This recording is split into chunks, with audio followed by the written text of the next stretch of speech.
Hi hello welcome to இனிய குரல். நம்ம வாழ்க்கையில் எல்லா விஷயங்களும் பாசிட்டிவாக தான் நடக்கும்னு சொல்ல முடியாது. நம்ம எதிர்பார்க்காததும் நடக்கிறது தான் வாழ்க்கை. அப்படி இருக்கும்போது நம்ம விரும்பாத, நமக்கு மனதளவிலையோ அல்லது உடல் அளவிலையோ அல்லது பொருளாதார ரீதியாகவோ பெரிய அளவு பாதிப்பை ஏற்படுத்தும்படியான ஏதாவது ஒரு நிகழ்வு நடந்தால் அதை கடந்து அடுத்த அடி எடுத்து வச்சு வாழ்க்கையை சகஜமாக வாழ்கிறதுங்கிறது சுலபமான விஷயமே இல்லை.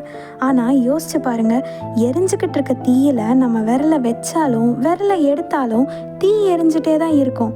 என்ன, விரலை எடுத்துட்டா நம்ம காயம் படாமல் தப்பிச்சுக்கலாம். அதே மாதிரி தான் நம்ம நகரணும்னு நினைக்கிற ஒரு விஷயத்தை விட்டு நகர்ந்தாலும் நகராமல் போனாலும் காலம் அப்படிங்கிறது ஓடிட்டே தான் இருக்கும்.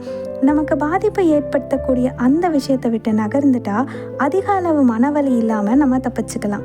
இல்லைனா தீயில இருந்து விரலை எடுக்காமல் போனால் எப்படி பெரிய காயங்கள் ஆகுமோ அதே மாதிரி சரியான நேரத்தில் மூவ் ஆன் ஆகலைன்னா மனதளவில் பெரிய காயங்கள் ஏற்படும், காலமும் வீணாகும்.